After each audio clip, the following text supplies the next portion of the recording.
अस्सलाम वालेकुम स्टूडेंट्स। आज जो टॉपिक हम डिस्कस कर रहे हैं वो है हमारे पास AC analysis of RL circuits. जो आपके पास आरएल सीरीज सर्किट है, अगर उसकी इनपुट एसी हो, अभी तक जो हमने प्रीवियस डिस्कशन की है लेक्चर्स में वो थी डीसी एनालिसिस। आज जो हम स्टार्ट कर रहे हैं that is AC analysis. If the input to the circuit is AC that is sinusoidal wave form, right. तो अगर आपके पास आर एल कंपोनेंट हो तो आपके पास एसी वोल्टेज इनपुट के साथ उसके ऊपर जो करंट या वोल्टेज वेव फॉर्म बनेगी वो क्या बनेगी। तो एक चीज़ तो याद रखनी है, आपके पास साइनोसाइडल इनपुट है तो जो आपके पास रेजिस्टर के क्रॉस आप वोल्टेज या करंट चेक करें या इंडक्टर के क्रॉस वोल्टेज या करंट चेक करें, आपके पास साइनोसाइडल वेव फॉर्म ही आउटपुट पर आएगी। कैपेसिटर चूँकि एक रियल कंपोनेंट है, इसके अंदर कोई भी रिएक्टिव एलिमेंट नहीं होता, तो कैपेसिटर के ऊपर जो आपके पास वोल्टेज एंड करंट है वो दोनों इन फेज़ होते हैं, किसी किस्म का भी फेज़ शिफ्ट नहीं होता, दोनों फेज़ किसी किस्म का फेज़ डिफरेंस नहीं होता, दोनों ओरिजिन से स्टार्ट करते हैं, राइट। इंडक्टर के केस में आपने ये पढ़ा हुआ है कि आपके पास जो वोल्टेज है वो लीड करता है current by 90 degree. Lead and lag का कॉन्सेप्ट मैं आपको क्लियर कर देता हूँ, फिर उसके बाद हम इसकी वेव फॉर्म देखेंगे। जो आपके पास वोल्टेज या करंट की वेव फॉर्म है इंडक्टर के क्रॉस, किस तरह से हम फाइंड आउट कर सकते हैं। सबसे पहले मैं आपको लीड एंड लैग का कॉन्सेप्ट रिवाइज कर देता हूँ। जब आपके पास वेव फॉर्म ओरिजिन से स्टार्ट हो,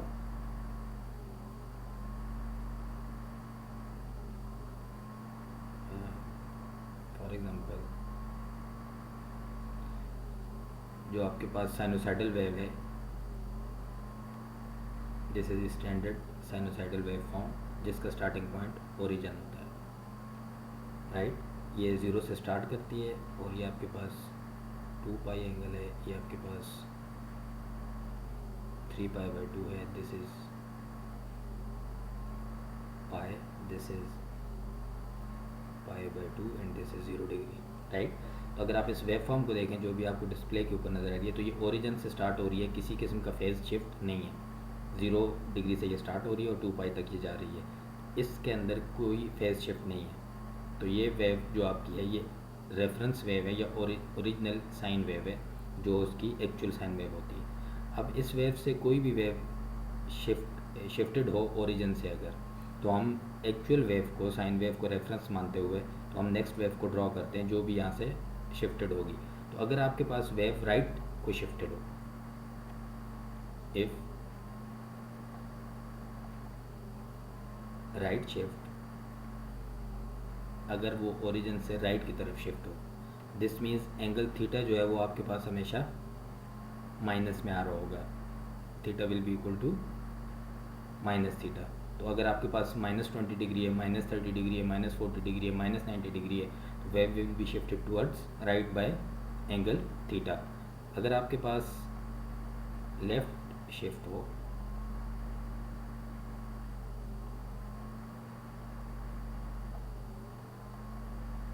for the left shift angle will be, theta will be always positive.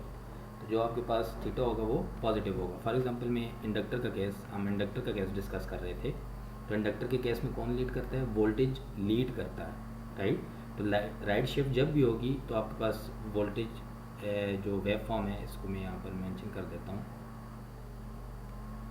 This will B lagging, ये लैग कर रही होगी। और जो आपके पास एंगल थीटा पॉजिटिव होगा तो it will be leading, right. तो अब हम वह इंडक्टर के केस में फाइंड आउट कर लेते हैं।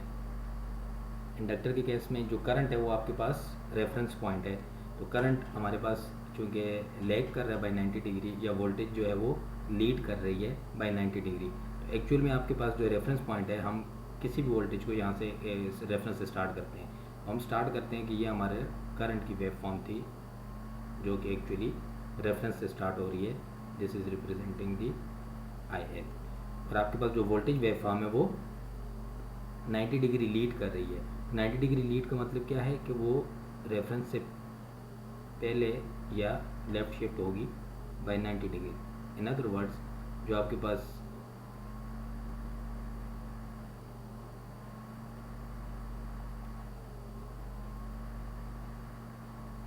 करंट वोल्टेज की वेव फॉर्म आएगी वी एल, वो 90 डिग्री से लीड कर रही होगी।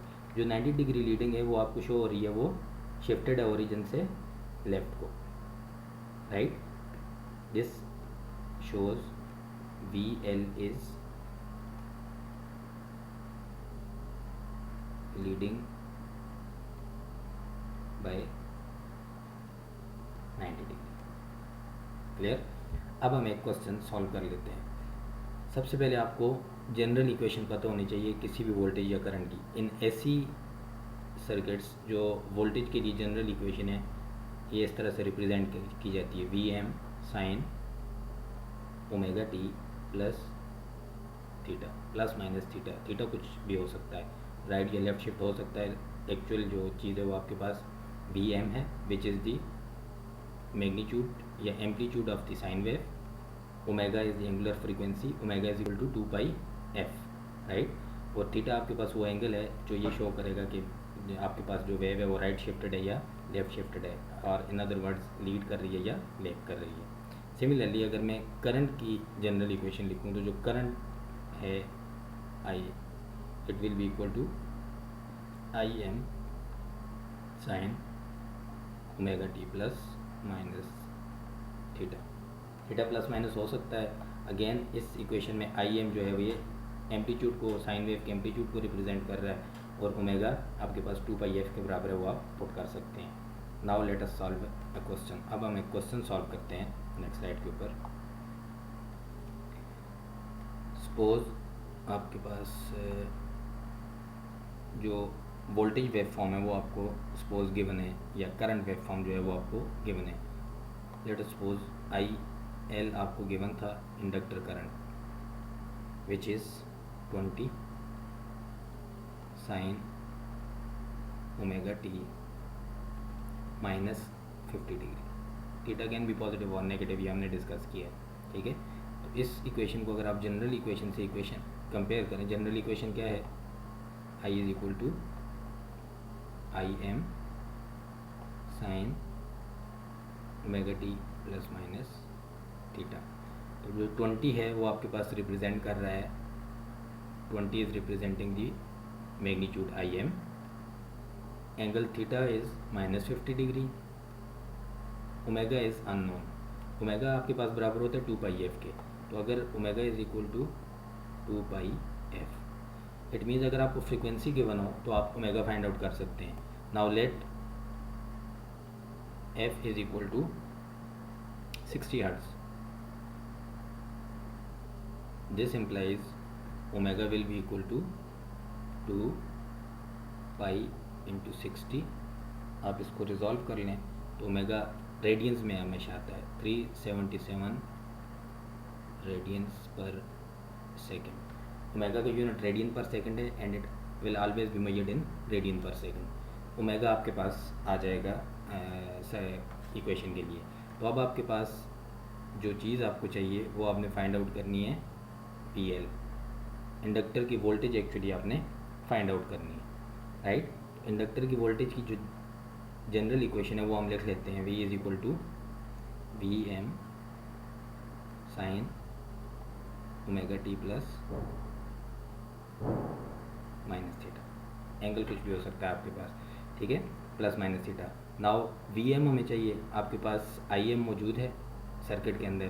तो अगर आपके पास इंडक्टर की ओहमिक वैल्यू, आपके पास रिएक्टेंस अगर मौजूद हो, ठीक है, तो हम निकाल सकते हैं हम कैलकुलेट कर सकते हैं VM। तो VM आपको कैलकुलेट करना है, magnitude VM will be equal to IM divided by XL, right. अब XL अगर आपको नोन हो तो आप VM फाइंड आउट कर सकते हैं। तो हम XL की वैल्यू फाइंड आउट कर लेते हैं। जो XL है वो आपके पास बराबर होता है 2πfL के, right.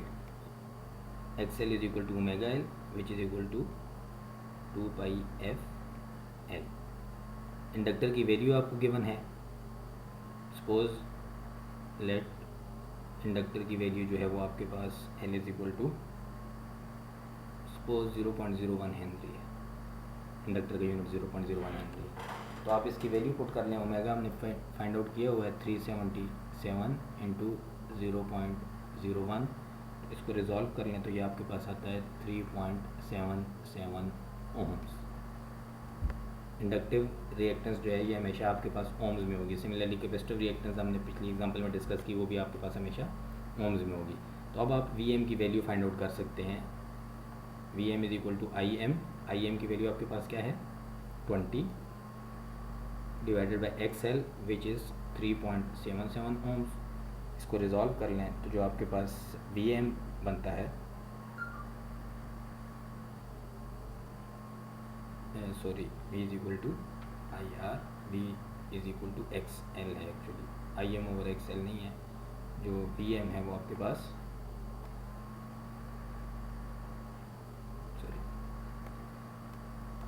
We M is equal to, जिस तरह डीसी सर्किट्स में V is equal to I R होता है, इसी तरह आपके पास एसी सर्किट्स में V is equal to I into X L है, राइट। आई एम आपके पास है 20, एक्स एल आपके पास है 3.77 ओम्स। इसको हम रिजॉल्व कर लें तो जो आपके पास वोल्टेज का मैग्नीट्यूड बनेगा this will be equal to 75.4 volts, right. Now V M आपके पास आ गया। आपको और क्या चीज़ चाहिए, थीटा चाहिए। ओमेगा हम फाइंड आउट कर चुके हैं। तो अब आप वी एल की इक्वेशन लिख सकते हैं। V L is equal to V M की वैल्यू आप पुट कर दें इस इक्वेशन में।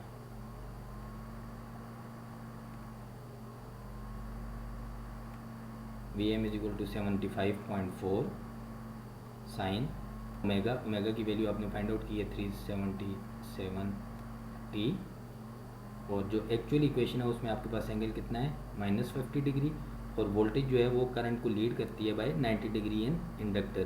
तो आपके पास लीड कर रही है 90 डिग्री, इट मीन्स प्लस 90 आप ऐड करेंगे। Leading angle will always be positive theta, right. तो ये आपके पास अगर आप इसको सिंप्लीफाई कर दें मज़ीद तो ये आपके पास 75.4 साइन 377 टी प्लस 40 डिग्री आपके पास वोल्टेज की वैल्यू आई। ये आपके पास वोल्टेज की वेव फॉर्म की इक्वेशन है। करंट की वेव फॉर्म की इक्वेशन आपको गिवन थी, ये जो सबसे पहले थी। अब हमने इन दोनों वेव फॉर्म्स को ड्रॉ करना है। हम साइन वेव को भी ड्रॉ करेंगे for current and sine wave for voltage, दोनों ड्रॉ करेंगे नेक्स्ट पेज के ऊपर। नेक्स्ट पेज के ऊपर आप देख लें जो आपके पास आई की इक्वेशन थी, हम उसको दोबारा लिख लेते हैं। जो आपके पास आई एल की इक्वेशन थी वो आपके पास कितनी थी 20 sign omega T minus 50 degree, and V L आपके पास था अभी जो आपने फाइंड आउट किया है 75.4 sine omega t plus 40 degree, right. तो हम इन दोनों इक्वेशंस वेव फॉर्म्स को ड्रॉ करना चाहते हैं। तो आपके पास जो साइन वेव है ये उसका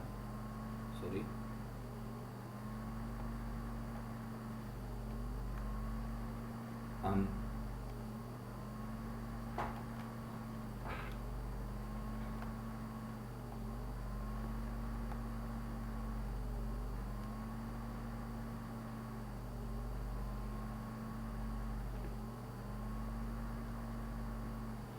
साइन वेव हमने ड्रॉ करनी है। एक्स एक्सिस पे आपके पास ओमेगा टी होता है और वर्टिकल एक्सिस पे आपके पास एम्पलीट्यूड होता है, right.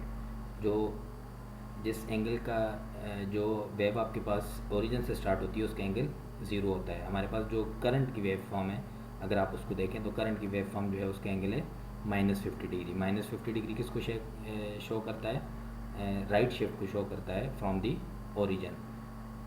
I L is lagging actually, I L आपके पास लेग करता है वोल्टेज को, और -50 डिग्री और -50 डिग्री राइट शिफ्ट को शो करता है।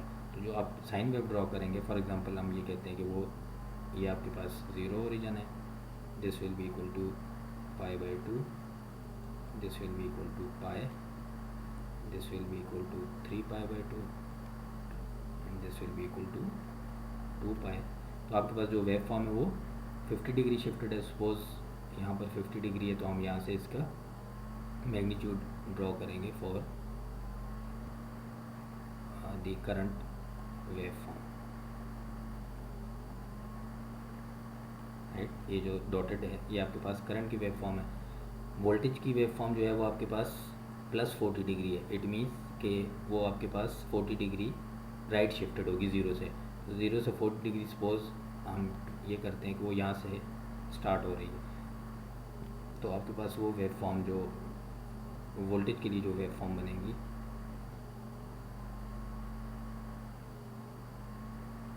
Suppose this is the voltage wave,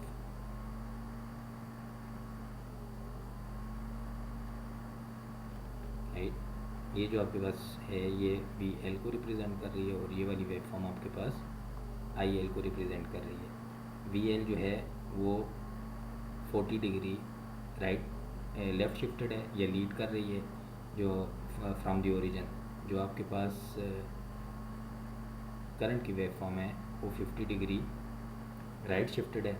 जो टोटल एंगल या फेज डिफरेंस है दोनों वेव्स के दरमियान this is 90 degree. Voltage is leading the current by 90 degree, right.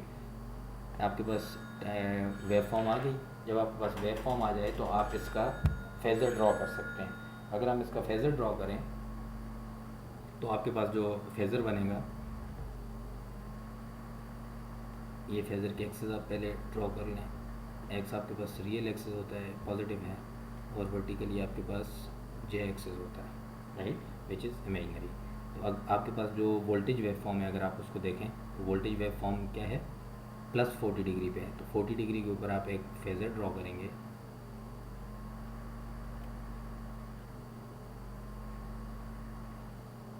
और जो फेज़र का मैग्नीट्यूड है या एरो की लेंथ जो है ये आप कैसे फाइंड आउट करेंगे, ये RMS वैल्यू होती है। It will be equal to 0.707 of VM, right. जो आपके पास I है, IL का जो फेज़र है वो -50 डिग्री पर है। तो -50 डिग्री के ऊपर आप एक फेज़र ड्रॉ करेंगे एंड एंगल आप मेंशन कर देंगे, ये -50 डिग्री है। अगेन इसका जो लेंथ है या मैग्नीट्यूड है it will be equal to 0.707 of IM। Phasor जब भी आप ड्रॉ करेंगे तो ये RMS वैल्यू होती है, ये चीज़ याद रखनी है, राइट। और फेज़र बोल्ड लेटर से रिप्रेजेंट किया जाता है।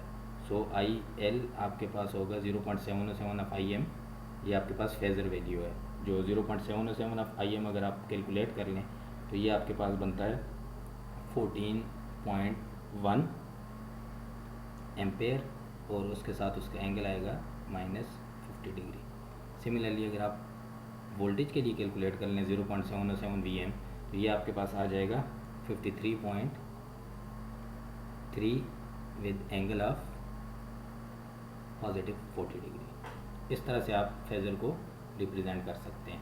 तो आपको कोई भी साइनोसाइडल वोल्टेज वेव फॉर्म या करंट वेव फॉर्म गिवन हो और आपको ये गिवन हो कि ये इंडक्टर है या कैपेसिटर है, फॉर इंडक्टर और कैपेसिटर, तो आप उसकी टाइम इक्वेशन बना सकते हैं। वोल्टेज वेव फॉर्म गिवन हो तो आप करंट की इक्वेशन बना सकते हैं, करंट की वेव फॉर्म गिवन हो तो आप वोल्टेज की वेव फॉर्म बना सकते हैं, प्लस आप उसकी टाइम डोमेन वेव फॉर्म, इसको हम टाइम डोमेन सिग्नल कहते हैं, आप उसका टाइम डोमेन जो सिग्नल है वो आप ड्रॉ कर सकते हो। Time domain wave form, time domain wave form आप उसकी ड्रॉ कर सकते हो और उसको शो कर सकते हो, प्लस आप उसका फेज़र भी कैलकुलेट कर सकते हो। तो आपसे जो यूजुअली एग्जाम्स में क्वेश्चन पूछा जाता है वो इसी तरह से, या आपको वेव फॉर्म गिवन होगी और आपको ये कहा जाएगा उसकी इक्वेशन लिख लें, या इक्वेशन गिवन होगी और उससे वेव फॉर्म्स बनानी होंगी। तो आप वोल्टेज से करंट की वेव फॉर्म बना सकते हैं, करंट से वोल्टेज की वेव फॉर्म और इक्वेशन बना सकते हैं, और जब आपके पास वेव फॉर्म्स आ जाएँ तो आप वेव फॉर्म से उसका फेज़र ड्रॉ कर सकते हैं। फेज़र एक्चुअली ड्रॉ कैसे होता है, फेज़र एक्चुअली इस तरह से ड्रॉ होता है, जो आपके पास वोल्टेज वेव फॉर्म आई है ये उसका मैग्नीट्यूड था, मैग्नीट्यूड इसका कितना है, जो आपके पास वोल्टेज वेव फॉर्म है वो है 75.4। तो आप इसका प्रोजेक्शन ड्रॉ करते हैं इसके ऊपर, जो आपका फेज़र का जो ग्राफ है उसके ऊपर, जहाँ पर वो आके कट करेगा या इसका जो आएगा वर्टिकल एक्सेस पे, जहाँ पर वो आके टकराएगा, आपने 40 डिग्री के ऊपर है, 40 डिग्री के ऊपर आपने एक एरो लगाना है जो इस लाइन को टच करता हो, जो कि टाइम डोमेन उससे आई है, वेव फॉर्म से आई है। सिमिलरली आप करंट को देखें तो जो आपका करंट का फेज़र है वो एक्चुअली आ रहा होगा करंट के मैग्नीट्यूड के साथ। तो अगर मैं करंट का मैग्नीट्यूड ड्रॉ करूँ तो ये आपके पास करंट का मैग्नीट्यूड है जो यहाँ पर आके इसको कट करता है, राइट। वर्टिकल एक्सेस को ये जहाँ भी कट करता हो आप इसको डॉटेड से शो करें। उसके बाद आप -50 डिग्री के ऊपर आपने एक एरो बनाना है, तो आप वो एरो ड्रॉ कर लें -50 डिग्री के ऊपर। ये एरो आपने ड्रॉ कर लिया, जहाँ पर ये इस लाइन को कट करेगा इतनी इसकी लेंथ होगी या मैग्नीट्यूड होगा, और एंगल आप साथ मेंशन कर लें। तो इसकी मैग्नीट्यूड की वैल्यू जो भी है वो 141.4 विद एंगल -50 डिग्री, ये आपके पास RMS वैल्यू होती है। आप RMS से इसकी वैल्यू इसके साथ लिख सकते हैं। आई होप आपको ये टॉपिक जो है इसकी समझ आ गई होगी। अगर आपको इस वीडियो से कुछ बेनिफिट हुआ है तो ज़रूर मेरे चैनल को सब्सक्राइब कीजिए, लाइक कीजिए, शेयर कीजिए। Thank you very much.